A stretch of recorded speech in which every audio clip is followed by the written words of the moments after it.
Hi guys, grab your mug. We are going to talk about menopause and osteoarthritis. So if you are a woman that's 50 plus in perimenopause, in menopause, have joint pain, have been told, you have to get surgery, have that bone on bone knee issue happening or any joint happening, you need to listen to this conversation. There are so many good tidbits I'm going to share about this because I get a lot of comments when it comes to talking about building muscle and why it's so important for menopausal women. And I get the comment of, well, that doesn't apply to me. I have a bone-on-bone issue. Muscle's not going to help with that. So I want to talk about a little bit of why this is happening with the bone-on-bone issue, why this can be a result of not having enough muscle mass, and what you can do about it. Simple things you can do right now in your home. Zero equipment. You don't have to go to the doctor's office to do this. You can do it right here, right now. So the idea that bone-on-bone injuries, meaning osteoarthritis, I almost said the other one, osteoarthritis is not why I hear this a lot is, it's not a muscle issue. Here's the thing. So we cannot regrow cartilage, right? Once the cartilage is gone and we're on that bone-on-bone, we can't regrow cartilage. The reason this is happening can be quite a few things. One of those can be we have extra weight on our body, okay? Number two, we can say, this could be a little bit from not having enough muscle. The reason you get that bone-on-bone issue from not having enough muscle is, let's say we had an old injury. And because of that old injury, now you're walking funky. And your right knee is injured and you're putting a lot of that brunt on the left knee. Now you're repeatedly walking differently on that side. Over time, if you're walking incorrectly or doing something a little bit different to compensate from that, that is how we get that bone on bone over time. You're wearing down the cartilage over time. Here's a great example to understand this. I had gotten a new car, purchased a used car, and the steering wheel alignment was off. So when I was getting new tires, they were like, "Oh, good thing you got new tires because the steering wheel was pulling to the right." Some of the tires were indented and wearing more on one side. Right, so now with my new tires, I got everything realigned, so it's all set. So I'm not going to have that reoccurring problem happening on the other side of my car. So the other tires are not going to now have that issue on the right side. Right? When you think of it in terms of a car, it's the same thing. So part of not having enough muscle or having injuries that have happened in the past, you're wearing it down over and over and over and over. All right, so if we can fix that pattern, get you to walk correctly, because we're talking about knees here, walk correctly so you're not compensating on the one side, we can prevent potential bone-on-bone issues later down the road. That's why I'm a firm believer that if we focus on building muscle, especially when we have previous injuries, we can mitigate the future potential of having that bone-on-bone later on. And I am a write down everything type person, so keeping my notes here. So if we have extra weight as well, and we already have that previous issue, this is going to be a more, I can't think of the word right now, but a more extreme issue, right? If we not only are compensating because we have walked incorrectly for so long, and now we have extra weight, you don't feel as good when you have extra weight. Every time that I have had extra weight in my body, I don't feel that great. Don't feel that great. Everything feels harder, right? So getting rid of that extra weight is going to be super, super, super helpful. So like I said, if you have a bone-on-bone issue, right, it is a little bit of we're not building muscle. We have not been building muscle for some time, right? The more muscle you have, the more durable you are. A great sad example is when my grandmother, when she was alive, she fell and broke 2 places in her spine, right?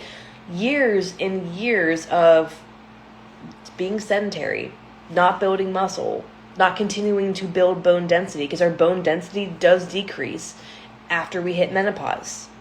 it can decrease by, I want to say it's like maybe not 50%, but no, sorry, 10%. I think it's 5 to 10% bone density can decrease in the first, I believe it's like 5 to 7 years after menopause. That's a lot. If she had been building bone density, working on building muscle, that fall may not have caused her to break 2 places in her spine, right? Not to say it's totally proof, right? But becoming more durable as we age, because we all are going to age, is really, really important. So what can you do right now from your home that quite literally you don't need anything, you don't need to go to the doctor, you don't need to get a shot, you don't need to do anything from your home? Number 1, we're going to strengthen the muscles around it. This is why I'm such a firm believer in you need to keep exercising, keep moving when you get an injury. You need to keep moving when you get an injury.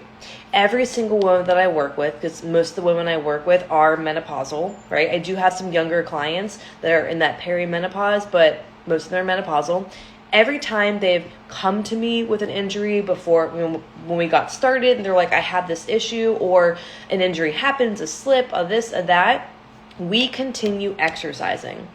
Why? Because losing muscle mass can happen faster as we age. That's number 1. Number 2, we want to keep that habit. So if they're used to working out 2 to 3 times a week or whatever it is, Monday, Wednesday, Friday, we're going to keep that habit up so we're not having to rebuild that habit. And 3, mostly pretty much a ton of injuries, you can continue moving and exercising and strengthening the joints around it. Another great example, I strained my calf, it'd be like 2 months ago, and I was seeing a chiropractor for it, and he did not tell me, put your leg up, rest, take it easy, don't do anything. No, we worked the muscles around it. I worked on strengthening the hamstrings. I worked on getting some knots out of my hamstrings. I worked on loosening up the calf. All this, and now my calf is almost 100% to where it was before I strained it. But building the muscle around the joint, especially for bone on bone with your knee, is very, very important. And we're going to strengthen the hamstrings. We're going to strengthen the glutes. We're going to make it like bulletproof around the joint so that you get stronger and the area gets stronger, and we can alleviate some pressure off of that knee. So number 1, we're going to keep exercising even if you have an injury, and we're going to strengthen the muscles around it.